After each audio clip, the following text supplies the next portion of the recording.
Yun and start recording mga kalapida. Welcome uli sa isa na namang reaction video na medyo nakakalungkot uli. Pero kahit papano tigil putukan ng Israel at Hamas. Pinalawig pa ng 2 araw siguro para makapagpalaya pa ng mga mga inosente. Mas maganda kung magtuloy-tuloy, 'di ba? So manonood tayo ng video sa Channel 7 tas react tayo. Okay? Play natin. Pinalawig pa ng 2 araw ang tigil putukang napagkasunduan ng Israel at Hamas. Ayon sa ating gobyerno, malaking bagay ito para sa mga kababayan nating nagpaiwan sa Gaza. Yes. Nakatutok si Sandra Aguinaldo. Ang ganitong sabik na yakap ng mga pinalayang hostage ng Hamas at kanilang mga kaanak. Inaasahang madaragdagan ngayong pinalawig pa ng 2 Pinalaya ng grupong Hamas November 24 to 27, 69 na bihag. araw ang truce o kasunduan sa tigil putukan ng grupo at ng Israel. Ayon sa isang ulat, nakatanggap na raw ang gobyerno ng Israel ng listahan ng 10 inaasahang palalayaing bihag ng Hamas. So may 10 pang idadagdag. Ayan. So yung tigil putukan, pinalawig pa na ng 2 days. Inuulit natin. Ayan. Tuloy. Tila patakyan ng mga mabuting balita sa gitna ng dagsa ng paghihirap na dulot ng tensyon. Sino apektado? Pag may gera? Mga bata. Kaya wag tayo mag-instigate ng gera. Lalo na kung hindi natin kaya. Etong mga Palestinian to naipit lang di ba? Kasi doon nagtago yung Hamas. Paano kung tayong ginera na malalaki? Sino may ipit uli? Okay lang yung tayong matatanda na tayo. Yung mga bata, paano? Masakit. Lalo na kung anak mo.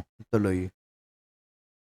Kabilang sa Gaza kung saan pahirapan pa rin ang supply ng tubig at pagkain, pati ang kuryente at gamot. Lahat umaasa sa papapasuking tulong sa border ng Egypt at Gaza. Ang epekto ng gerang yan, ramdam hanggang Pilipinas kahit ngayon. Partikular na Malamang. mga naulila ng mga Ito na po yung nakakalungkot na part. Ito po yung nakakainis. Diba? Ito po yung pangit na epekto. pumanaw sa Israel tulad ng caregiver na si Angeline Aguirre. Para sa kanyang ina, mahirap daw na patuloy na mabuhay kung wala na ang kanyang anak. Walang araw na hindi ako nasasaktan. Tuwing araw-araw kami kasi dumadalaw sa kanya.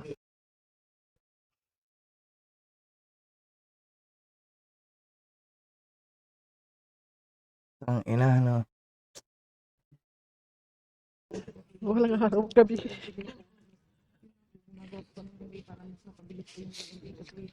Labis din ang pangungulila ng kapatid ni Loretta Alacre na si Anabilia Alacre.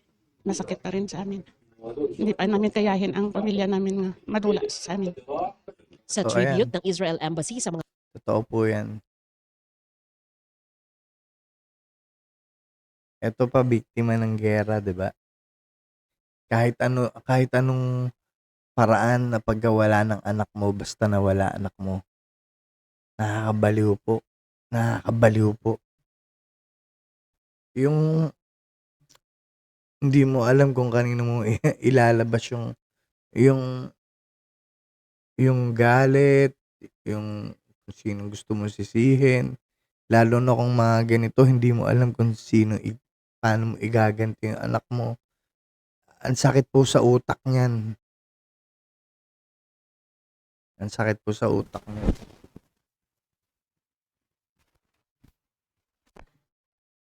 Tuloy.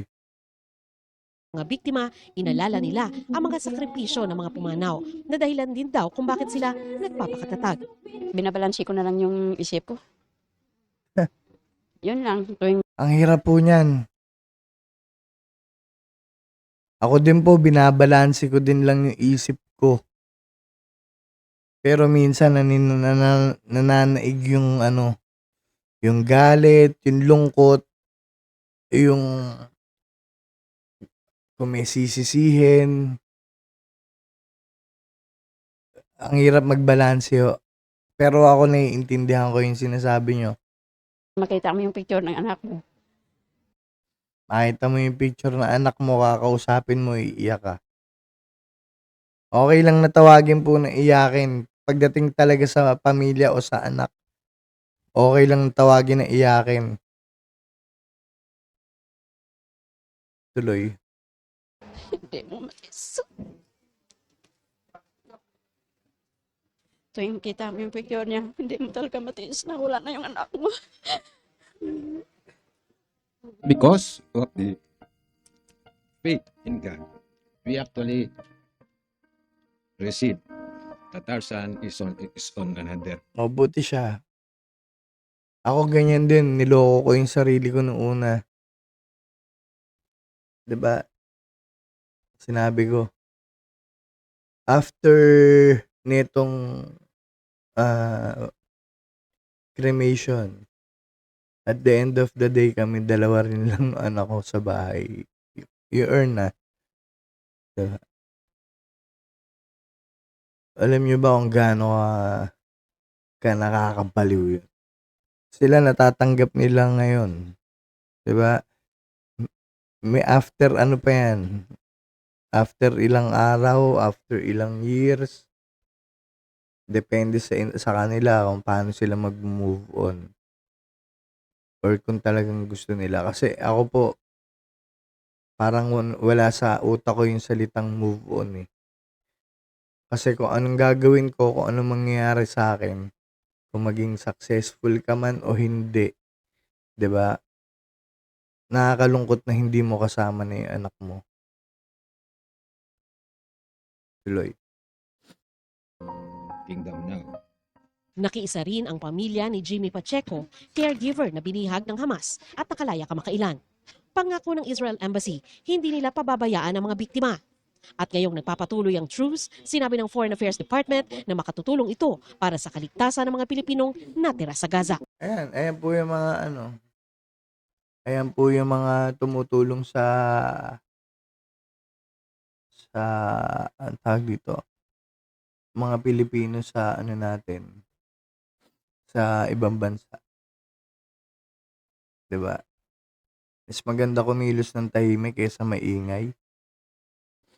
'Di ba? Mas marami ka sigurong maililigtas. Tuloy.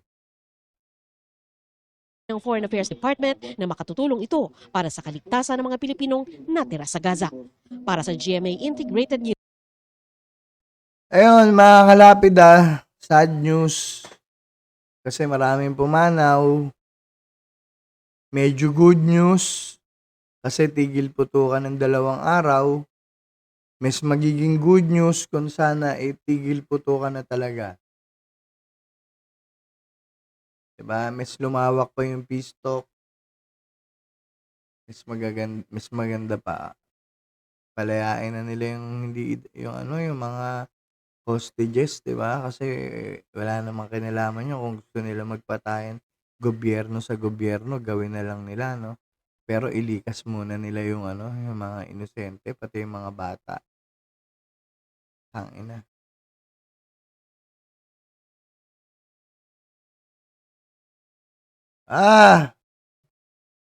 Yun muna mga kalapid maraming salamat po at subscribe kayo, paki-like nyo yung video kung gusto nyo.